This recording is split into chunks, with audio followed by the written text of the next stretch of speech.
राधे राधे, जय माता की भक्तों।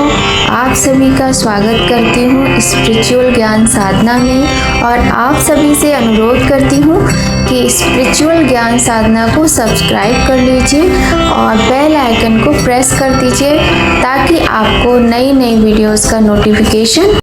राधे राधे, जय माता की। कैसे आप सभी लोग? हम आशा करते हैं माता के आशीर्वाद से सभी लोग बहुत अच्छे होंगे और आप सभी का बहुत बहुत स्वागत है। आप सभी को शारदीय नवरात्रि की हार्दिक शुभकामनाएं। कमेंट में जय माता की, राधे राधे अवश्य लिखिएगा। तो शारदीय नवरात्र का आज चौथा दिन है और नवरात्र पूजन के चौथे दिन कूष्मांडा माता के स्वरूप की उपासना की जाती है। इस दिन साधक का मन अनाहत चक्र में अवस्थित होता है, अतः इस दिन उसे अत्यंत पवित्र और अचंचल मन से कूष्मांडा देवी के स्वरूप को ध्यान में रखकर पूजा उपासना के कार्य में लगना चाहिए। अर्थात हम जो भी माता रानी के भक्त हैं, सभी को अपने मन पर नियंत्रण करके सिर्फ माता के पूजन में, उनकी आराधना में लगना चाहिए। जब सृष्टि का अस्तित्व नहीं था तब इन्हीं देवी ने ब्रह्मांड की रचना की थी, अतः ये ही सृष्टि की आदि स्वरूपा आदि शक्ति है। इनका निवास सूर्यमंडल के भीतर के लोक में है। वहाँ निवास कर सकने की क्षमता और शक्ति केवल इन्हीं में है। इनके शरीर की कांति और प्रभा भी सूर्य के समान ही दैदीप्यमान है। इनके तेज और प्रकाश से दसों दिशाएं प्रकाशित हो रही हैं। ब्रह्मांड की सभी वस्तुओं और प्राणियों में अवस्थित तेज इन्हीं की छाया है। माँ की 8 भुजाएं हैं, अतः ये अष्टभुजा देवी के नाम से भी विख्यात हैं। इनके 7 हाथों में क्रमशः कमंडल, धनुष बाण, कमल पुष्प, अमृतपूर्ण कलश, चक्र तथा गदा है। 8वें हाथ में सभी सिद्धियों और निधियों को देने वाली जपमाला है। इनका वाहन शेर है। या देवी सर्वभूतेषु माँ कूष्मांडा रूपेण संस्थिता, नमस्तस्यै नमस्तस्यै नमस्तस्यै नमो नमः। जिस प्रकार से आप लोग प्रतिदिन माता रानी की पूजा अर्चना कर रहे हैं, 3 दिन जिस प्रकार से आपने प्रातःकाल ब्रह्म मुहूर्त में उठकर माता की पूजा की है, उसी प्रकार से चौथे दिन भी माँ कूष्मांडा के स्वरूप की आपको उसी प्रकार से पूजा अर्चना करनी है।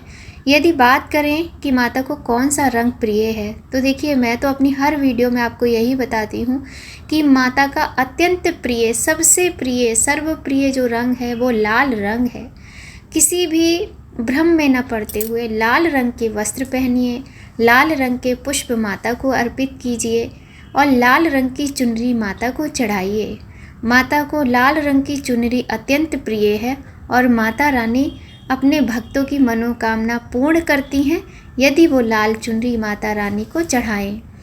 तो और अगर आप फिर भी पूछना चाहते हैं तो कूष्मांडा माता का जो रंग है वो नारंगी है। आप नारंगी रंग के वस्त्र पहन सकते हैं, माता को नारंगी रंग के वस्त्र अर्पित कर सकते हैं और नारंगी रंग की वस्तुएं भी माता को आप अर्पित कर सकते हैं। भोग की बात करें तो माता को मालपुए का भोग लगाया जाता है। इसके अतिरिक्त हम आपको बहुत सारी जानकारी आगे की वीडियो में देने वाले हैं। प्रथमम शैलपुत्री च, द्वितीयम ब्रह्मचारिणी, तृतीयम चंद्रघंटेति, कूष्मांडेति चतुर्थकम, पंचमम स्कंदमातेति, षष्ठम कात्यायनीति च, सप्तमम कालरात्रीति, महागौरीति चाष्टमम। जो माँ कूष्मांडा हैं, इनकी महिमा अतुलनीय है। माँ कूष्मांडा की उपासना से भक्तों के समस्त रोग शोक मिट जाते हैं। इनकी भक्ति से आयु, यश, बल और आरोग्य की प्राप्ति होती है। माँ कूष्मांडा थोड़ी सी सेवा और भक्ति से प्रसन्न होती हैं। यदि मनुष्य सच्चे हृदय से इनका शरणागत बन जाए तो फिर उसे अत्यंत सुगमता से परम पद की प्राप्ति हो सकती है। विधि विधान से माँ के भक्ति मार्ग पर कुछ ही कदम आगे बढ़ने पर भक्त साधक को उनकी कृपा का सूक्ष्म अनुभव होने लगता है। ये दुख स्वरूप संसार उसके लिए अत्यंत सुखद और सुगम बन जाता है। माँ की उपासना मनुष्य को सहज भाव से भवसागर से पार उतारने के लिए सर्वाधिक सुगम और श्रेयस्कर मार्ग है। माँ कूष्मांडा की उपासना मनुष्य को आंधियों व्याधियों से सर्वथा विमुक्त करके उसे सुख समृद्धि और उन्नति की ओर ले जाने वाली है। अतः अपनी लौकिक परलौकिक उन्नति चाहने वालों को इनकी उपासना में सदैव तत्पर रहना चाहिए। अपनी मंद हंसी द्वारा ब्रह्मांड को उत्पन्न करने के कारण इन्हें कूष्मांडा देवी के रूप में पूजा जाता है। संस्कृत भाषा में कूष्मांडा को कुम्हड़ा कहते हैं। यदि बलि की बात करें तो माता को सर्वाधिक प्रिय है कुम्हड़े की बलि। आप चाहें तो माता को कुम्हड़े यानी कि पेठा जिसे कहते हैं, पेठे की मिठाई का भोग भी लगा सकते हैं। और मैं आप लास्ट तक वीडियो देखिएगा। अगर आपने अभी तक हमारे चैनल को सब्सक्राइब नहीं किया है तो कर लीजिएगा और बेल आइकन को प्रेस कर दीजिए। वीडियो के अंत में हम आपको एक बहुत अच्छा उपाय बताएंगे, तो पूरी वीडियो को बिना स्किप किए देखिएगा। तो आइए अब माता की एक छोटी सी कथा का हम संक्षेप में वर्णन करते हैं। माना जाता है कि सृष्टि की उत्पत्ति से पूर्व जब चारों ओर अंधकार था और कोई भी जीव जंतु नहीं था, तो माँ दुर्गा ने इस अंड यानी ब्रह्मांड की रचना की थी। इसी कारण इन्हें कूष्मांडा कहा जाता है। सृष्टि की उत्पत्ति करने के कारण इन्हें आदिशक्ति नाम से भी अभिहित किया जाता है। इस प्रकार से माता की छोटी सी ये कथा है।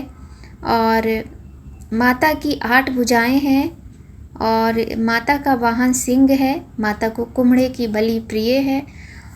माता रानी का जो वास है सूर्यमंडल के भीतर के लोक में है। सूर्य के समान सूर्य लोक में रहने की क्षमता केवल इन्हीं में है। इसीलिए इनके शरीर की कांति और प्रभा सूर्य की भांति ही दैदीप्यमान है।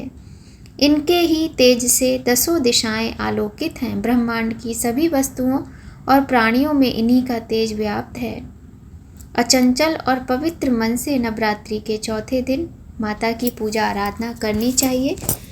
यदि आपको हमारी वीडियो पसंद आए तो वीडियो लाइक अवश्य कीजिएगा। इस प्रकार से हमने अपनी इस छोटी सी वीडियो में आपको माता कूष्मांडा के स्वरूप की जानकारी दी। माता को क्या भोग प्रिय है, क्या रंग है माता का, किस प्रकार से माता की पूजा आराधना की जाती है, किस प्रकार का भोग माँ को अर्पण किया जाता है, ये सारी जानकारी हमने आपके साथ शेयर की है।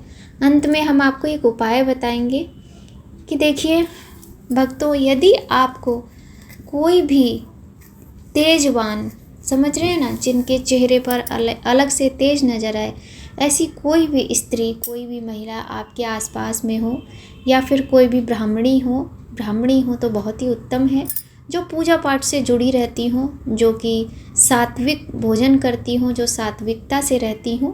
इस प्रकार से आपको सभी चीज़ें देखनी है। यदि कोई ब्राह्मणी आपको मिल जाती है जिनके चेहरे पर तेज हो, जिनका चेहरा देखकर ही आपको एक आकर्षण सा महसूस हो, जो बहुत अधिक पूजा पाठ करती हों, उनको आप चतुर्थ नवरात्र के दिन कुछ थोड़ा सा 16 श्रृंगार जो है माता का, 5 चीज़ें 7 चीज़ें आप उसमें से उनको अर्पण कीजिए। और अगर आपका मन हो और अगर आपकी सामर्थ्य हो तो कुछ सूखे मेवे भी उन्हें भेंट करें और उनका आशीर्वाद प्राप्त करें। बहुत ही अच्छा उपाय है। यदि ऐसा संभव हो सके तो आप अवश्य कीजिएगा। इसी के साथ आज की हम अपनी इस वीडियो को यहीं पर विराम देते हैं। एक नई जानकारी के साथ नई वीडियो में फिर से मिलेंगे। राधे राधे, जय माता की।